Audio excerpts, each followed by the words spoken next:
Եթերում Էպիկենտրոն լրատվական ծրագրի հիմնական թողարկումն է, ձեզ հետ է Արա Աբրահամյանը, բարի երեկո։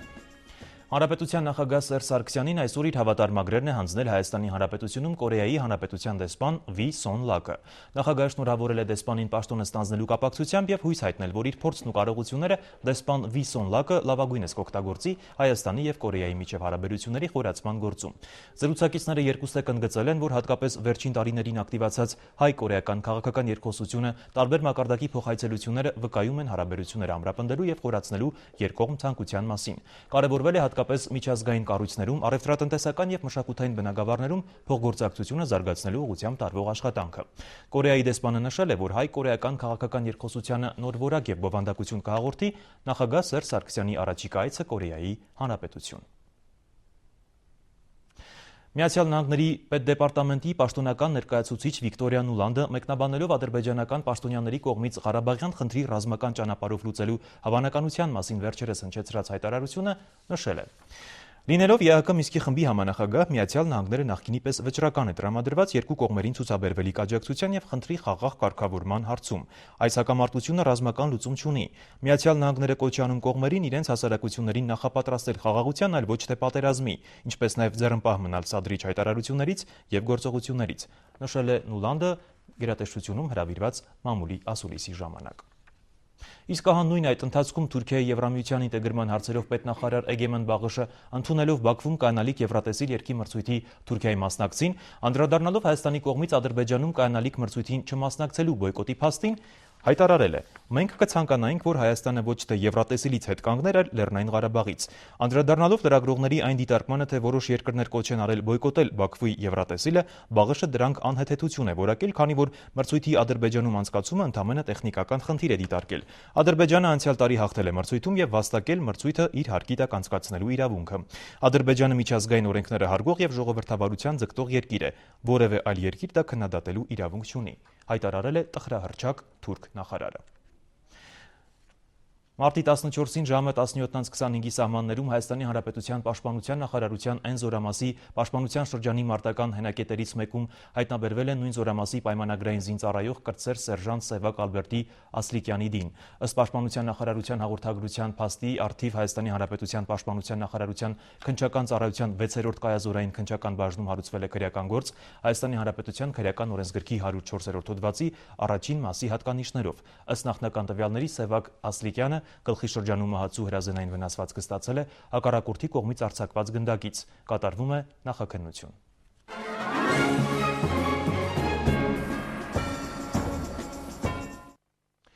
Օրեր առաջ գիտնականների, ծնողների եւ մանկավարժների մի մեծ խումբ բաց նամակով դիմել էր Բարգավաճ Հայաստան կուսակցության նախագահ Գագիկ Ծառուկյանին, որտեղ նամակագիրները իրենց մտահոգությունն էին հայտնում Հայաստանում աստղացուցարանի բացակայության համար։ Խնդիրը արդեն լուծում է ստացել, պատմում է Իվետա Տոնոյանը։ Մխիթար Սեբաստացի կրթահամալիրի մեդիա կենտրոնում տոնական եռուզեռ է։ Պատճառը աստղագիտությամբ հետաքրքրվող երեխաների երազանքի իրականացումն է։ Վերջապես երկար տարիների ընդմիջումից հետո Երևանում տեղադրվում է ամենաժամանակակից ու տեխնիկապես հագեցած աստղացուցարան, որի բացման իր ներկայությամբ պատվում է նաև Բարգավաճ Հայաստան կուսակցության նախագահ Գագիկ Ծառուկյանը զույգ որդիների ուղեկցությամբ։ Նախաձեռնության իրականացումը հնարավոր է դարձել հենց Գագիկ Ծառուկյան բարեգործական հիմնադրամի աջակցությամբ։ Կրթահամալիրի տնօրեն Աշոտ Բլեյանը ԲՀԿ նախագահին առաջնորդում է դեպի աստղացուցարան, որտեղ արդեն աստղագիտությամբ զբաղվող երեխաները հասցրել են ուսումնասիրություններ կատարել։ Գործնականում էսի ավելի մեզ ամրապնդում է մեր իմացածը։ Երբ որ մտնում ենք պլանետարիում, քեզ թվում է թե դու տիեզերքում ես ու մեկ-մեկ էլ ես թվում է թե ես օդի մեջ եմ։ Օրեր առաջ գիտնականների, ծնողների ու մանկավարժների մի մեծ խումբ բաց նամակով դիմել էին ԲՀԿ նախագահին, որտեղ իրենց մտահոգությունն էին հայտնում Հայաստանում աստղացուցարանի բացակայության համար։ Այնինչ բազմաթիվ են աստղագիտությամբ հետաքրքրվող ու միջազգային տարբեր հեղինակավոր օլիմպիադաներում այս բնագավառում հաղթանակող երեխաները։ Ընդամենը մի քանի օր անց պատասխան նամակով Գագիկ Ծառուկյանը խոստացել էր, որ հարցը ամենասեղմ ժամկետներում լուծում կստանա եւ ինքն էլ անձամբ կմասնակցի աստղացուցարանի բացմանը։ Այսօր արդեն եկել է այդ օրը։ Գիտական ճիշտ պատկերացում տվող ցուցադրումներ են արվելու եւ նրանք ռեալ պատկերացնելու են ինչ բան է աստղագիտությունը, ինչ բան է տիեզերագնացությունը, ինչ է նշանակում ուսումնասիրել տիեզերքը։ Բաց նամակ մենք ուղարկեցինք պարոն Ծառուկյանին, շատ կարճ ժամանակում ինքը միանգամից պատրաստակամություն հայտնեց մեզ օժանդակելու ու ընդամենը մի քանի օր հետո իր խոսքից մի քանի օր հետո արդեն պլանետարիումը այստեղ է։ Գագիկ Ծառուկյանի գնահատմամբ անթույլատրելի է, որ աստղաֆիզիկայի, աստղագիտության բնագավառում մի շարք համաշխարհային մեծության գիտնականներ տված Հայաստանում չկար գեթ մեկ աստղացուցարան։ Շրջելով մեդիա կենտրոնում Գագիկ Ծառուկյանը ծանոթանում է կրթական գործունեության տարբեր ուղղություններին, համապատրաստից հարցազրույց տալիս մանուկ լրագրողներին։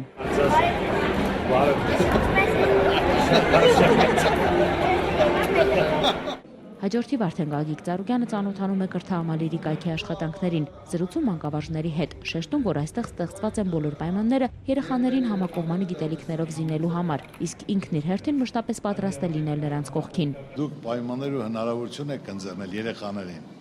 եւ միջոցներ ազատ գործելու, աշխատելու եւ իրենց ոնց ասեմ, ներկայացնելու համար։ Հիմա ձեր գալուց հետո արդեն որ Գագիկ Ծառուկյան հիմնադրամն էլ միացավ, մեզ համար նոր հեռանկարներ բացվեցին։ Ուրեմն Գագիկ Ծառուկյան հիմնադրամը պատրաստական է, պարոն Բլանջյան, ինչ խնդիր որ դուք կաք, ասելով ի օգուտ մեր երեխաների, քանի որ մենք միշտ ասել ենք մեր ապագան մեր երեխաներն են, մեր արժանի փոխարինորդներն են, դրա համար հարկավոր է որ ամեն մեկը ոչ թե միայն գեղեցիկ խոսքեր ասի, այլ լիարժեք կարողանա օգտակար լինի, իր հնարավորության մասով պիտանի լինի, հանրությանը, երիտասարդությունը իր երկրին, որ կարողանա ապագան փայլուն լինի։ Այնպես որ ամեն ինչ կախված է մեզնից։ Մենք բոլորս պետք է կարողանանք հնարավորություն ձեռնել մեր փոքրիկներին, որ Աստծո տված այդ գեները, որ ծնվել է, նա կարողանա լիարժեք օգտագործի իօգուտ երկրի, իօգուտ իրեն պետության եւ ժողովրդի։ Հանդիպման շրջանակներում առաջ քաշված գրքերի տպագրման, հեռադիտակների ձեռքբերման վերաբերյալ մի քանի խնդիրների ԲՀԿ նախագահը լուծում է տալիս հենց տեղում։ Հարկ եղած դեպքում պատրաստակամություն հայտնում աջակցել հետագայում եւս։ Որպես վերջաբան Գագիկ Ծառուկյանն ամփոփում է, որ մեր երկրի ապագան խելացի գրագետ ու բանիմաց սերունդն է, որի կայացման առաջին քարերը հենց այսօր են դրվում։ Խորհրդանշական նվերների հանձնումով էլ ավարտվում է ԲՀԿ նախագահի այցը։ Իվետ Ատոնոյան, Աշոտ Համբարձումյան, Մհեր Կիրակոսյան, Էպիկենտրոն։ Դեբետավանը սահմանամերձ Տավուշի մարզի վերջին բնակավայրն է։ Սահմանի մյուս կողմում արդեն վրացական թուրքաբնակ գյուղերն են։ Չնայած գյուղը փոքր է, սակայն այնտեղ մեծաթիվ են հոգսերը եւ խնդիրները։ Դրանցից ամենակենսականը խմելու ջրի հարցը լուծում է ստացել Գագիկ Ծառուկյան բարեգործական հիմնադրամի աջակցությամբ։ Մանրամասնում եմ գործընկեր Վարդուհի Մելտոնյանը։ Դեբետ գետի ամենահոգսառատափում Դեբեդավանում գարնան գալուստին երկար են սպասել։ Եվ ոչ թե այն պատճառով, որ բնության զարթոնքն են ցանկանում տեսնել, այլ որ գյուղի միակ աղբյուրի շուրջ ժամեր շարունակ ջրի իրենց հերթին սպասելիս գոնե ստիպված չեն լինի ցրտահարվել։ Դեբեդավանի 650-ից ավելի բնակիչները 40 տարի շարունակ իրենց խմելու ջուրը միայն հուշաղբյուր կոչվող այս ծորակից են կարողանում տուն տանել։ Շատ հաճախ մեկ դույլ ջրի համար աղբյուրի մոտ անգամ ամբողջ գիշերն են անքուն անցկացնում։ Մարդիկ օրերով, ժամերով այստեղ հերթ են կանգնում մի ֆլակ ջրի համար։ Երբեմն ամառ օգոստոս ամսին ընդհանրապես հնարավոր չէ գյուղի ջուր վերցնել։ Մենք արդեն ստիպված ենք գնալ հարևան գյուղերի ջուր բերելու համար։ Այսօր այս գյուղի համար այս ջուրը կենսական հարց է։ Շատ վաղ ջուր չի եղել, աղի ջուր ենք խմել։ Գնացել ենք սարերի տակի ջուրատուսկություն, բերել ենք նրանցից օգտվել։ Սառնամանիքներին գիշերվա կեսերին մինչև ժամը 1-2-ը մենք այս ծլլան ջրի տակին կայնած հերթ ենք սպասում ու շատ ժամանակ մարդիկ փոքր երեխաներին տունը թողած մեծերին հերթ են տալի, բայց իրանց փոքրերի համար մտածող չկա։ Աղբյուր եկող ջրագիծը տարիներ առաջ սեփական ջանքերով են տեղադրել։ Արդեն հնամաշ ու քայքայված երկաթից միայն ժանգոտված ջուր է հոսում։ Տարիներով քարացած այս հիմնախնդիրը լուրջ մտահոգություն է դարձել Դեբեդավանում։ Հարցը լուծելու ակնկալիքով բազմաթիվ դռներ են բախել, բայց մնացել անարձագանք։ Հուսահատությունից մոլորված դեբեդավանցիները որոշում են դիմել ԲՀԿ նախագահ Գագիկ Ծառուկյանի աջակցությանը։ Դրական պատասխան հենց տեղում եւ խոստումն անմիջապես գործի վերածելու պատրաստակամություն։ Դեբեդավան գյուղի բնակիչները մի քանի ամիս առաջ դիմել են Գագիկ Ծառուկյանի խմելու ջրի խնդրի լուծման հարցով, ասեմ ձեզ, որ 40 տարի գյուղը խմելու ջրի խնդրեմ ունեցել է։ Խնդրին ծանոթանալուն պես Գագիկ Ծառուկյանը անմիջապես դրական արձագանք տվեց, քանի որ Հայաստանի հեռավոր գյուղերը եւ սահմանամերձ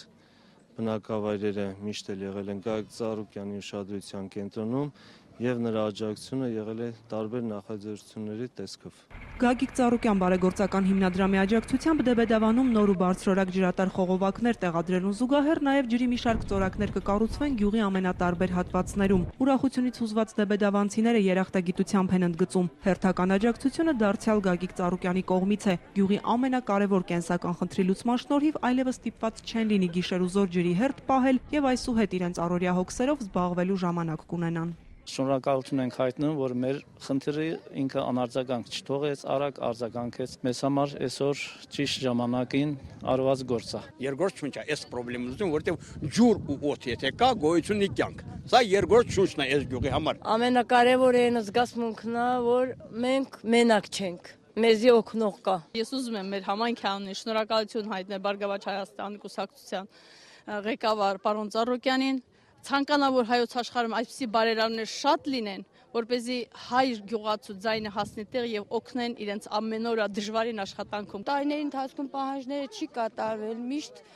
անհույս են մնացել։ Խոստումներ լսել են, ոչինչ չի կատարվել։ Մենք իրանից շատ գոհ ենք, որ իրականանում մեր երազանքը, որ մենք ջուր ունենանք եւ կարողանանք մեր հոգսերը հոգալ ջրով։ Առանց ջրի կյանք չկա։ Մայրաքաղաքից 225 կիլոմետր հեռավորության վրա գտնվող Դեբեդավանը Տավուշի մարզի ամենավերջին բնակավայրն է։ Սահմանից այն կողմ արդեն վրացական թուրքաբնակ գյուղերն են երևում։ Դեբեդավանի բնակիչների 90%-ը ադրբեջանական հայտնի ջարդերից հետո գաղթած փախստականներն են։ Հողագործություն, խաղողի մշակում, անասնապահություն։ Հանապազորյա հացը Դեբեդավանում այս ճանապարհով են վաստակում։ Սահմանի վրա գտնվող փոքր ու թշվառ այս գյուղում շատ են խնդիրները։ Փոխարենը քիչ այն մարդիկ, ովքեր օգնության ձեռք են մեկնում։ Ուշադրության կարոտ դեբեդավանցիները չեն վախենում բարձրաձայնել, թող բարի գործերը օրինակ ծառայեն բոլորի համար։ Երեք ոստիկանության աշխատակիցների կողմից իրականացված գործողությունների արդյունքում Մաշտոցի պուրակից ապամոնտաժվել է բնապահպանների միակ կացարան, այնտեղ տեղակայված վրանը։ Ցուցարարները այսօր տեղափոխվել են կառավարության շենքի առջև։ Նրանց չի բավարարել անգամ կառավարության կողմից ընդունված Մաշտոցի պուրակը ներառող Հին Երևան ծրագիրը, ներկայացնում է Տաթև Դանիելյանը։ Ցուցարարները օրինակ այս հավաքի մասին միմյանց տեղեկացնող հաղորդագրությունները շուտով կարող են հայատառ գրել։ Կառավարության որոշմամբ հեռախոսներում հայատառ ստեղնաշարերի ներմուծման ուղղությամբ աշխատանք է տարվում։ Արդյունքը 15 օրից է լինելու։ Իսկ Մաշտոցյան հայտնի կրպակների հարցի լուծման ժամկետի մասին վարչապետն անձամբ է տեղեկացնում։ Առավելագույնը 3 տարի։ Քաղաքապետարանն առաջարկել է կառավարությունը հաստատել, մեկնարկում է Հին Երևան ծրագիրը։ Նոր ծրագրով Հին Երևան են համարվելու Արամի, Բուզանդի, Կողբացու փողոցները։ Մաշտոցի պուրակն էլ դառնալու է հին քաղաքի դարպասը։ Փոքր կենտրոնում քաղաքաշինական նորմերի ճշտման համար օրենքի մշակման են հրավիրվում բոլոր հասարակական կազմակերպությունները։ Այս լուծումը, որ այսօր քաղաքապետարանը առաջարկում է, կարծես թե պետք է վերջնակետ դնի այս երկխոսության մեջ։ Հավանություն կառավարության անդամները տալիս են, ցուցարարները ոչ։ 3 տարին ողջամիտ ժամկետ չեն համարում։ Պուրակը բուտիկազերծողները պահանջում են անհապաղ քայլեր։ Ոստիկանությունն արձագանքում է անհապաղ ապամոնտաժում, բայց ոչ թե կրպակների, այլ վրանի։ Մարտի 14-ին ժամը 21:30-ի սահմաններում Հայաստանի Հանրապետության ոստիկանությունը վրանում գտնվող քաղաքացիներին պահանջ է ներկայացնել ապամոնտաժել վրանը։ Պահանջը չի կատարվել, որից հետո ոստիկանությունն իր ուժերով ապամոնտաժել է այն։ Քաղաքացիական ակցիաները չեն կարող զուգորդվել հասարակական վայրերից օգտվելու կանոնների խախտումներով, ուստի դրանք կանխելուն ուղղված օրենքով վերապահված լիազորությունները գործադրվելու են ամբողջ ծավալով։ Ոստիկանության գործողությունների իր տարբերակն է հակադրում հասարակական ակտիվիստը։ Բայանդուրը միակն էր, ով վրանում է եղել, ցույց է տալիս վրանի արդեն ազատված տարածքը։ Ասում է, երեք իրենց զգուշացնող չի եղել։ Ես քնած էի վրանի մեջ, ինձ ոչ մեկը չի արթնացրել, ինձ ոչ մեկը չի զգուշացրել։ Երբ որ ոստիկանները մոտեցել են վրանին ու ժողովուրդը գոռացել են վրանում մարդ կա, իրենք ուշադրություն չեն դարձրել այդ կոչին, սկսել են ոտքերով տրորել վրանը, որտեղ ես գտնվում էի։ Ակտիվիստները պատրաստվում են դիմել դատախազություն, պահանջելու են հակաօրինական ճանաչել ոստիկանության գործողությունները եւ պատասխանատվության ենթարկել մեղավորներին։ Ինքնաբուխ եւ շտապ հավաքը չի կարող տևել 6 ժամից ավել։ Հավաքների ազատության մասին օրենքով։ Խաղաղ ցուցարարների մեկ վրան իրավունքի պաշտպանությամբ հանդես է եկել մարդու իրավունքների պաշտպանը հիմնվելով նույն հավաքների ազատության մասին Հայաստանի Հանրապետության օրենքի եւ Եվրոպական կոնվենցիայի վրա։ Ելնելով Հայաստանի Հանրապետության օրենսդրության եւ միջազգային նորմերի պահանջներից, մարդու իրավունքների եւ ազատությունների պաշտպանության անհրաժեշտությունից, ինչպես նաեւ ղեկավարվելով մարդասիրության հիմնարար սկզբունքով, կոչ եմ անում ոստիկանությանը թույլատրել վրանի տեղադրումը։ Պայքարը շարունակելու ենք, որոշ ժամանակավոր երևույթները Հայաստանում ապացուցել են, որ դες բան չկա։ Այս գիշերը վերջին նստացույցային է լինելու, բնապահպանները որոշելու են պուրակի պաշտպանության նոր ձևաչափը։ Պատրաստ են պայքարի նոր ալիքներ բարձրացնել մինչև Հին Երևան ծրագրի ավարտը։ Տաթև Դանիելյան, Հովհաննես Քյուրքչյան, Էպիկենտրոն։ Հայաստանի Հանրապետության կենտրոնական ընտրական հանձնաժողովի որոշմամբ 31-րդ ընտրատարածքային ընտրական հանձնաժողովի անդամ է նշանակվել Ռուբեն Նիազյանը, իսկ 33-րդում Արմինե Պողոսյանը։ Կենտրոնական ընտրական հանձնաժողովի այսօրվա նիստի օրակարգում ընդգրկված է եղել կենտրոնական ընտրական հանձնաժողովում լրագրողների հավատարմագրման կարգում փոփոխությունների քննարկման հարցը։ Համաձայն հունվարի 31-ին ընդունած որոշման ընտրատարածքային եւ տեղամասային հանձնաժողովների նիստերը անկախ հավատարմագրված լինելու հանգամանքից զանգվածային լրատվամիջոցների ներկայացուցիչների կողմից կարող են բանվել եւ տեսանկարահանվել, մինչ այդ լրագրողների հավատարմագրում էր նախատեսված բացառապես կենտրոնական ընտրական հանձնաժողովում։ Ընդունված կարգում որևէ նոր սահմանափակում, որ նախկինում չի եղել, ամրագրված չէ։ Մամուլում շահարկման առարկա դարձավ, թե իբր կենտրոնական ընտրական հանձնաժողովում ստեղծվում են հիմքեր լրագրողների գործունեությունը սահմանափակելու համար եւ իբր դա հատուկ հենց ընտրությունների շեմին է արվում, նշել է կենտրոնական ընտրական հանձնաժողովի նախագահը։ Նրա դիտարկմամբ ներկայացված մտահոգությունները միանգամայն անհիմն էին։ Այդուհանդերձ ընդառաջ գնալով դժգոհությանը կենտրոնական ընտրական հանձնաժողովը մարտի 15-ի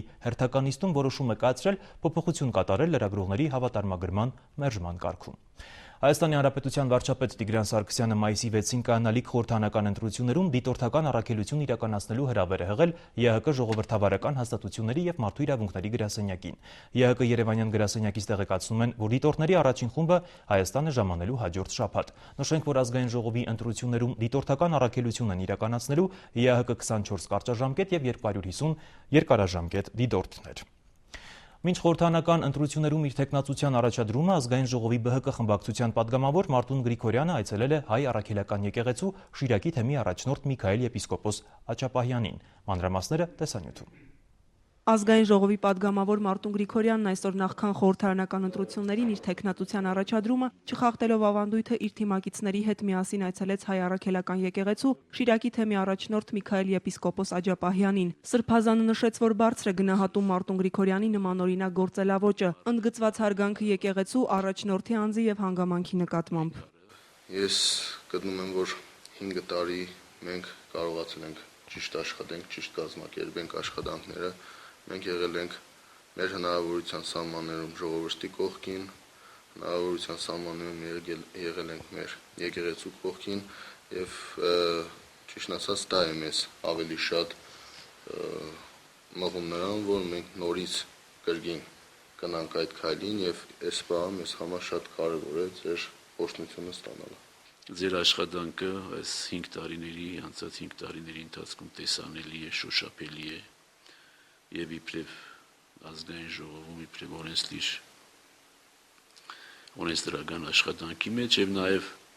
ձեր հասարակական աշխատանքի մեջ ժողովրդի հետ շփումներում եւ ուրախություն ունենք հաստատելու, որ այս 5 տարվա ընթացքում ձեր կապը չեք կտրել ոչ ժողովրդի հետ, ոչ էլ եկեղեցու հետ։ Առիթից օգտվելով շնորհակալություն եմ հայտնում անցած 5 տարիների ձեր կատարած աշխատանքի համար եւ հաջողություն եմ մաղթում, հաջող նախընտրական քարոզարշավ, հաջող ընտրություններ եւ լավագույն բարեմաղթանքները եւ Աստծո օրհնությունը թող ձեզանից անպակաս լինի,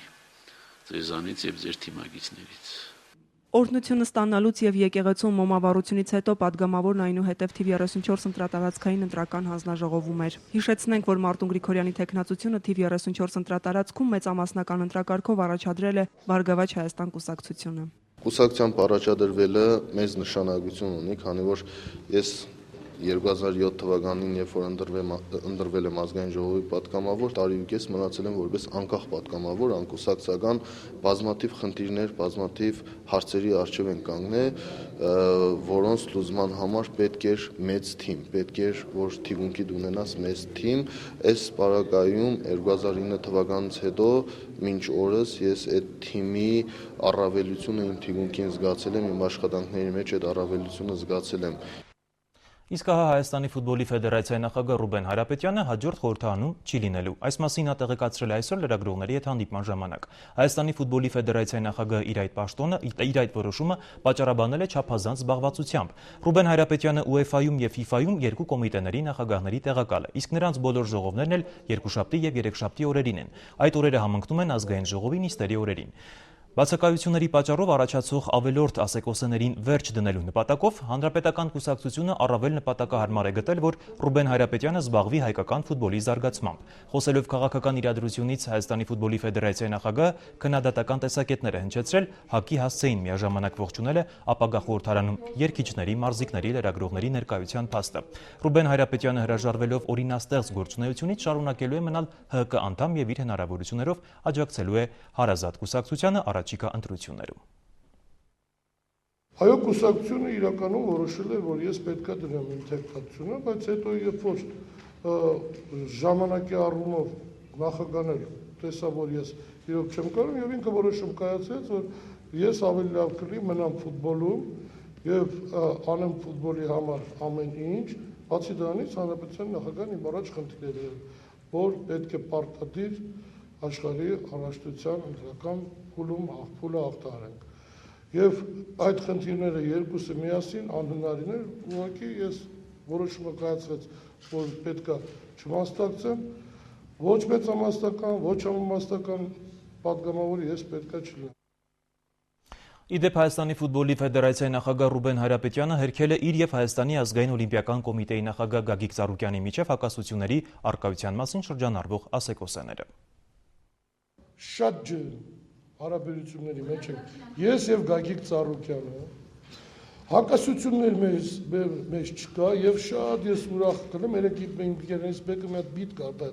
ամբողջ մեր լրատվական դաշտը բանա թեմա չկա, Բարգավաճ ՀԿ, այնքան թեմա կա լուրջ, գրեք այդ թեմաների վրա անցեք ու համը դուք էլ որակապը մեծ հաջողություններ կունենաք, եւ հիմա դրանք ՀԱՕԿ, Հայաստան, ՀՖՖ, սենց անընդհատ թվի անգամից ասում եմ չեք հոգտե, չի կարա լինի, հակասություն մեր մեջ չկա, մենք շատ ջերմ հարաբերությունների մեջ ենք, ես եւ Գագիկ Ծառուկյանը։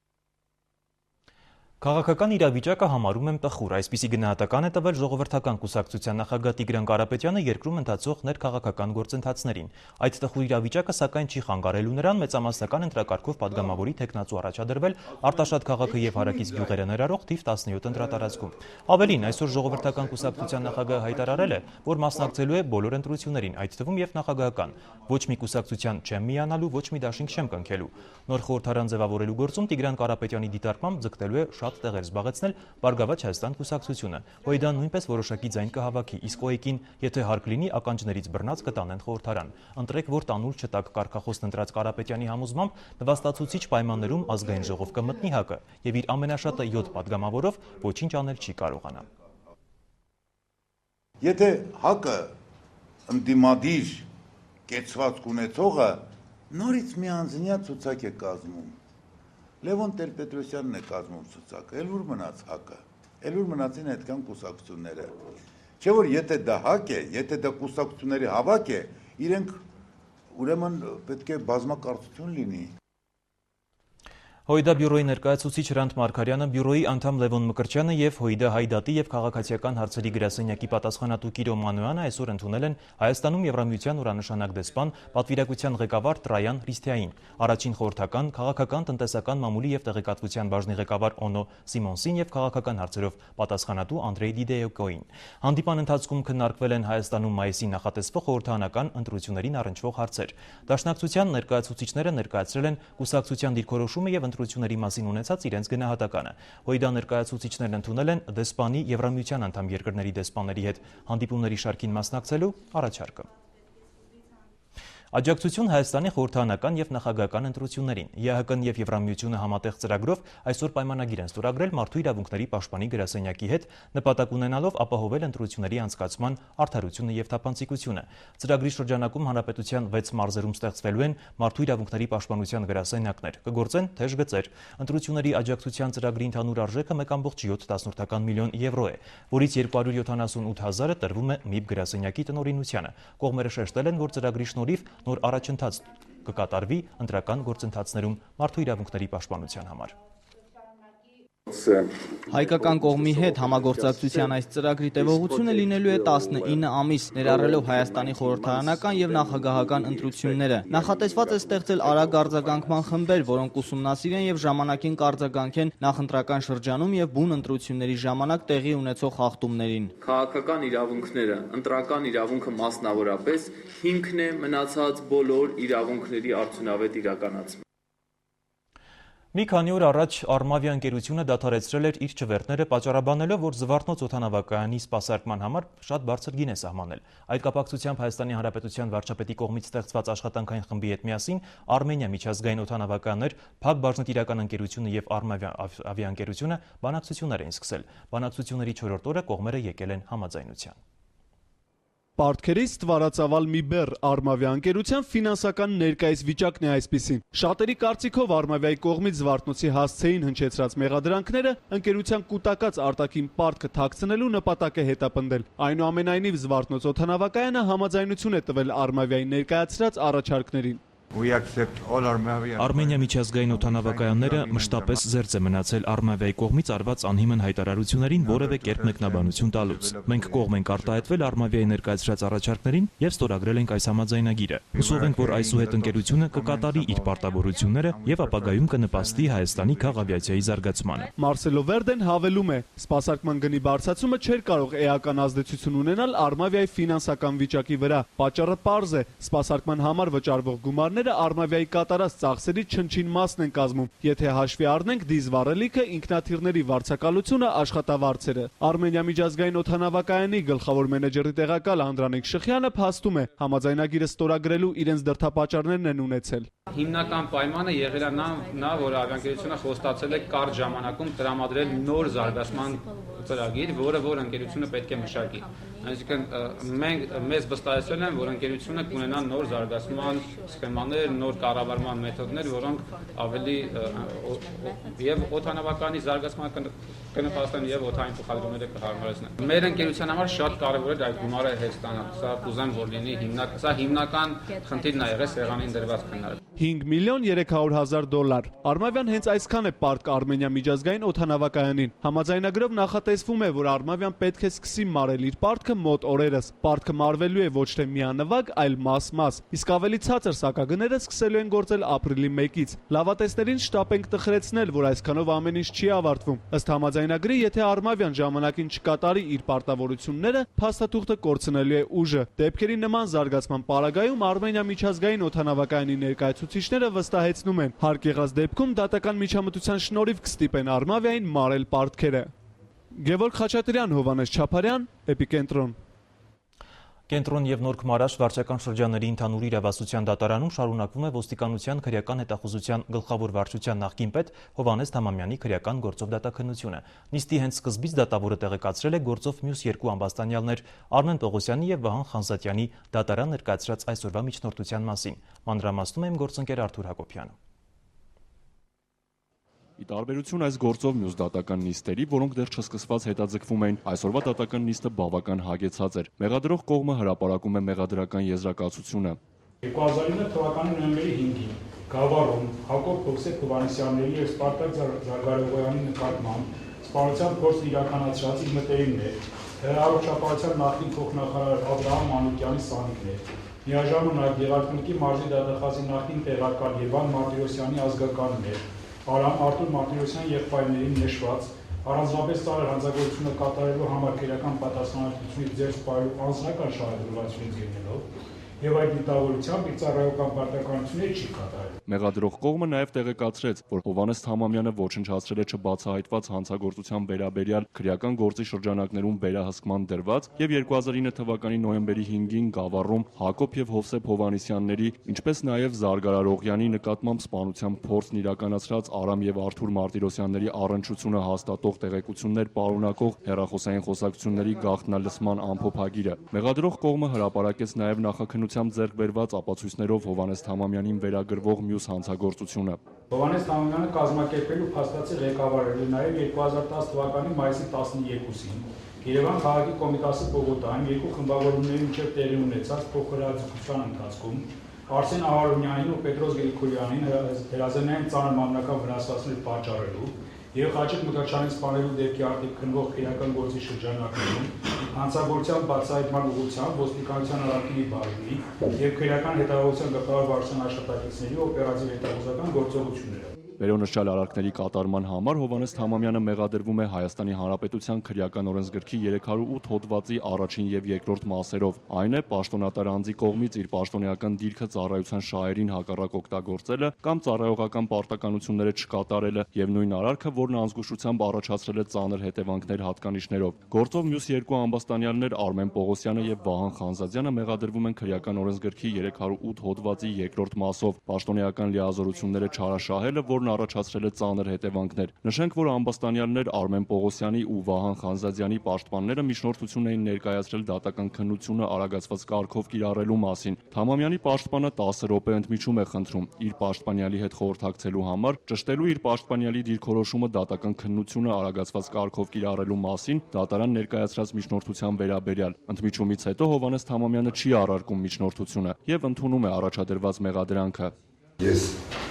նախաքննության ամբողջ ընթացքում չեմ խոչընդոտել եւ քանի որ իմ նախկին գործընկերները նման միջնորդություն են ներկայացրել, ես էլ եմ միանում եւ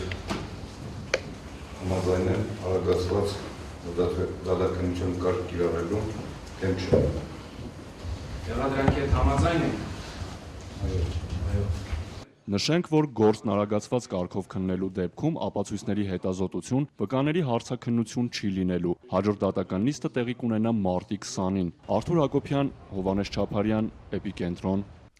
Ռաֆայել Քոնթինի ընկերությունը, որը շուկայում հայտնի է Rio Grande ապրանքանիշով, նշել է իր 10-ամյա հոբելյանը։ 10 տարի լինելով սուրճի շուկայում ընկերությունը ունեցել է մեծ ձեռքբերումներ, սպառողներին մշտապես ներկայացրել նոր եւ հետաքրքիր առաջարկներ։ Մանրամասները տեսանյութում։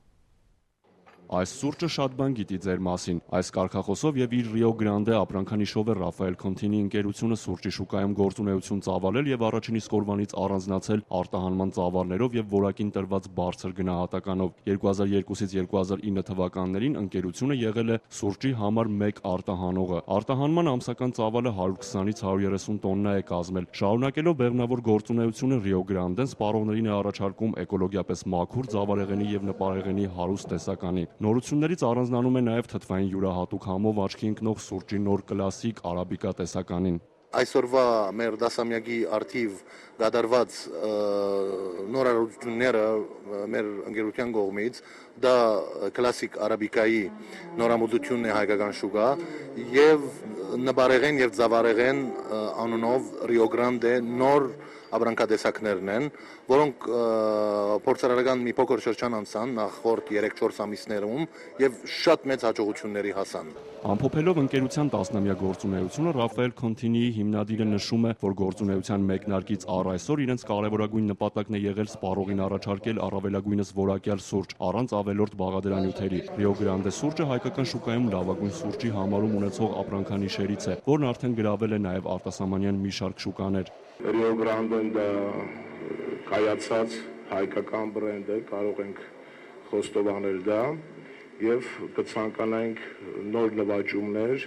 նոր ապրանքատեսակներ եւ որպես վառ օրինակ բոլոր մեր հայկական գործարարներին, որ հիմնեն ապրանքանիշներ, զարգացնեն նրանք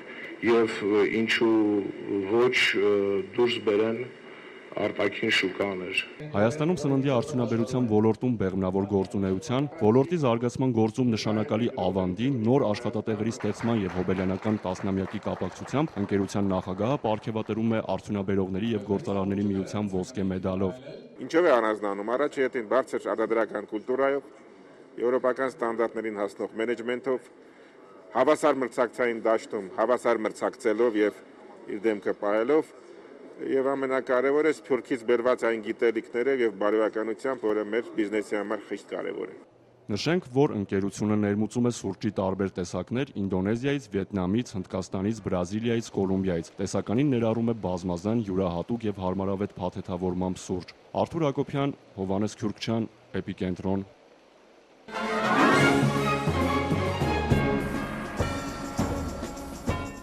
Ուղիղ 1 տարի առաջ Դամասկոսի կենտրոնում մի քանի տասնյակ մարդ էր ցույցի դուրս եկել քաղաքացիական ազատությունների պահանջով։ Խռովությունները սկսվեցին մի քանի օր անց Հորդանանի հետ սահմանակից դերայում, որտեղ տեղացի տղաներին տանջանքների են ենթարկել հակակառավարական կարգախոսներով գրաֆիտի անելու համար։ Ապա կառավարական ուժերի եւ զինյալների միջև բախումները սաստկացան եւ ՄԱԿ-ի տվյալներով 1 տարվա ընթացքում Սիրիայում զոհվել է 8000 մարդ։ Սիրիայի մեղմ ասած անհանգիստ գարնան տարեդարձն են այսօր նշել հակամարտող կողմերը։ Նախագահ Բաշար Ալ-Ասադի կողմնակիցներն այդ առիթով հանրահավաքներ էին հրավիրել մայրաքաղաք Դամասկոսում, երկրորդ քաղաք Ալեպում, Ծովափնյա Լաթաքիայում եւ քրդաբնակ Հասակայում։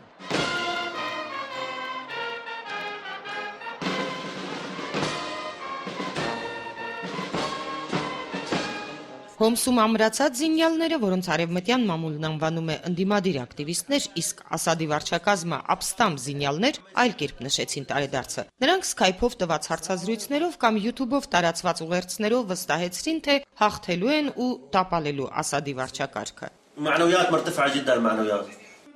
Սիրիայի ներքին արյունալի հակամարտությանը զուգահեռվում է դրսի աշխարհի անարյուն երկփեղկումը։ Արևմտյան մի շարք երկրներ, այդ թվում Թուրքիան, կամեցան Ասադի հեռացումը, Ռուսաստանն ու Չինաստանը ոչ։ Անորոշ ապագայի մեջ միակ հստակությունն այն է, որ նախագահը խորհրդարանի ընտրություն է նշանակել մայիսի 7-ին, որը կանցկացվի նոր սահմանադրությամբ։ Անկարան հայտնել է, որ անցնող գիշեր սիրիական թվով 7-րդ գեներալն է անցել Թուրքիայի հետ սահմանի իրենց կողմը, իսկ լիբանանցի վերլուծաբան Խաշանը այսօր Reuters-ին տված հարցազրույցում ասել է, թե ինքը Սիրիայում ռազմական հեղաշրջում է կանխատեսում։ Եվ այս համապատկերի վրա բրիտանական Գարդիանը Սիրիայի ընդդիմադիրներից ձեռք է բերել Ասադի ու իր ընտանիքի հաքերական ուղիներով քաշած էլեկտրոնային 3000 նամակ։ Թերթը գրում է, նրանք վկայում են, թե ինչպես է ապստամբներին ճնշելու հարցում Ասադը հետևել Իրանի խորհրդին, կամ թե ինչպես է առաջին տիկին ծնունդով բրիտանացի Ասմա Ալ-Ասադն այս խառն ամիսներին առցանց գնումներ կատարել Փարիզի շքեղ խանութներից։ Դեկտեմբերին Ասման գրել է իր ամուսնուն.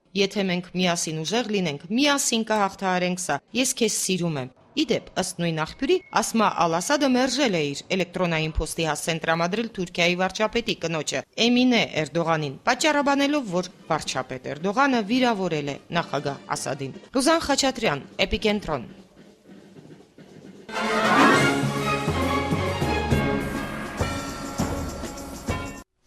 Կարսի պատմական բերդի արտաքին պարիսպները սկսել են քանդվել։ Տարածքի բնակիչները ահազանգում են, որ եթե բերդի պարիսպները եւ աշտարակը ռեստավրացիայի չենթարկվեն, փլուզումը անխուսափելի կլինի։ Նրանց խոսքով փլուզումները սկսել են առատ տեղումների եւ համապատասխան մարմինների անուշադրության հետևանքով։ Թուրքական կայքերից մեկի փոխանցմամբ Կարսի բերդի շրջակայքում գտնվող բազմաթիվ պատմական կոթողներ արդեն ոչնչացվել են գանձեր որոնողների կողմից։ Բնակիչներն էլ հաստատել են, որ Կարսի բերդի շրջակայքից արդեն բազմաթիվ հուշակոթողներ վերացել կամ թալանվել են։ Բերդի հետնամասում գտնվող հին զինապահեստ աստիճանները, հողաշեն կառույցները, երկհարկանի քարեշինությունները բոլորը թալանվել են։ Այժմ հնարավոր է տեսնել միայն դրանց մնացորդները, պատմել են նրանք։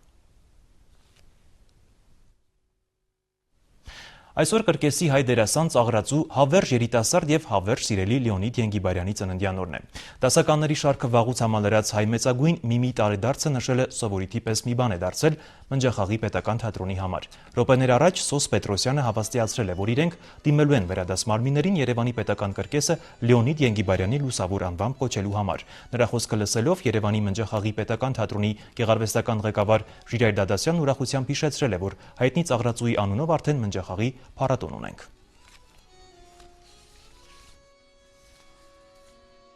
Չենք էլ պլանավորել այսքան մարդկանց ներկայություն։ Մենք ուզում ենք ինքներս նշել մեր կոլեգայի, մեր, այսպես ասած,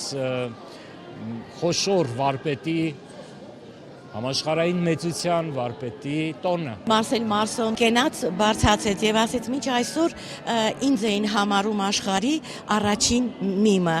Այսօր ես ուզում եմ ասել, որ ես երկրորդն եմ։ Առաջի տեղը պատկանում է Լեոնիային»։ Սպորտային մյուս իրադարձությունները ձեզ կներկայացնեմ գործընկեր Կարո Պողոսյանը, խնդրեմ Կարո։ Շնորհակալություն Արա։ Մարզաշխարհի նորություններին կանդրադառնանք կարճատև դադարից հետո։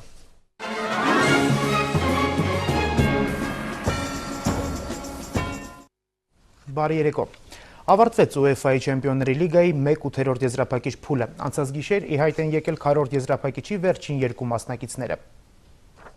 UEFA-ի Չեմպիոնների լիգայի 1/8 եզրափակիչ փուլի Նապոլի Լոնդոնի Չելսի անդրանիկ մրցավեճում 3-1 հաշվով առավելության էր հասել իտալական թիմը։ Թվում էր, թե անակնկալ կգրանցվի եւ Չելսին դուրս կմնա հետագա մրցապայքարից։ Սակայն անցած գիշեր Լոնդոնում տեղի ունեցած պատասխան մրցավեճում Չելսին կարողացավ վերագտնել իր խաղը եւ ապացուցել իր բարձր կարգը։ Ռոման Աբրամովիչի թիմը 4-1 հաշվով պարտության մատնեց Նապոլիին։ Մրցավեճի հիմնական խաղակեսերը 3-1 հաշվով ավարտվեցին։ Երկու խաղերի արդյունքում հաշիվը հավասարվեց, սակայն լրացուցիչ առաջին խաղակեսում Չելսիի սերբ լեգիոներ Բրանիսլավ Իվանովիչը հաղթանակ պարգևեց իր թիմին։ Չելսիի կազմից մինչ այդ գոլի հեղինակ էին դարձել նաև Դիդե Դրոգբան, Ջոն Թերին եւ Ֆրենկ Լեմպարդը։ Չելսի-Նապոլի 4-1 երկու խաղերի վերջնարդյունքում 5-4 հոգուտ լոնդոնցիների։ Չելսին դուրս եկավ UEFA-ի Չեմպիոնների լիգայի 4-րդ եզրափակիչ։ UEFA-ի Չեմպիոնների լիգայի 1/8 եզրափակիչ փուլի Մոսկվայի ԲԿՄ Մադրիդի Ռեալ առաջին հանդիպումը 1-1 հաշվով էր ավարտվել։ Մադրիդում կայացած պատասխան մրցավեճում արքայական թիմն առավելության հասավ 4-1 հաշվով եւ պայքարը շարունակելու է 4-րդ եզրափակիչ փուլում։ Այս խաղում Ռեալի կազմից իր ակտիվում դուբլ գրանցեց պորտուգալացի կիսապաշտպան Քրիշտիանո Ռոնալդոն։ Արդյունավետությամբ աչքի ընկան նաև Գոնսալո Իգուայինն ու Կարիմ Բենզեման։ ԲԿՄ-ից միակ գոլի հեղինակը սերբ Զորան Տոշիչն էր։ Այսպիսով UEFA-ի Չեմպիոնների լիգայի 4-րդ եզրափակիչ փուլ դուրս եկան Մադրիդի Ռեալը, Բարսելոնան, Միլանը, Մյունխենի Բավարիան, Լոնդոնի Չելսին, Բենֆիկան, Մարսելի Օլիմպիկն ու Կիպրոսի Ապոելը։ UEFA-ի Չեմպիոնների լիգայի 4-րդ եզրափակիչ փուլի վիճակահանությունը կայանալու է վաղը Շվեյցարիայի Նիոն քաղաքում։ Հիշեցնենք, որ 4-րդ եզրափակիչ փուլի առաջին հանդիպումները մարտի 27-ին, 28-ին, իսկ պատասխան խաղերն ապրիլի 3-ին եւ 4-ին են կայանալու։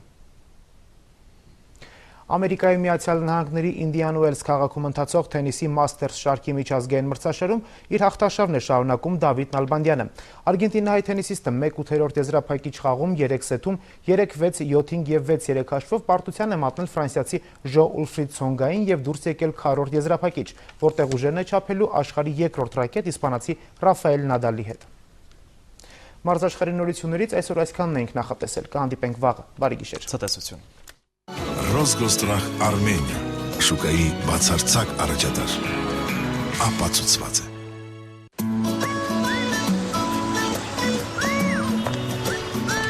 Միմյանց օգնելը անհրաժեշտ է։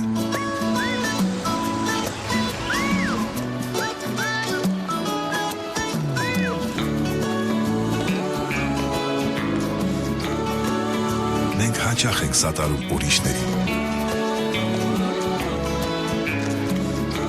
Երբեմն նույնիսկ չգիտակցելով։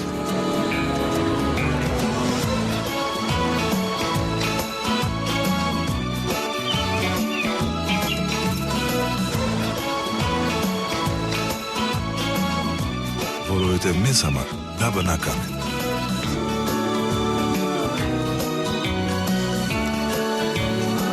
Դա մեր աշխատանքն է։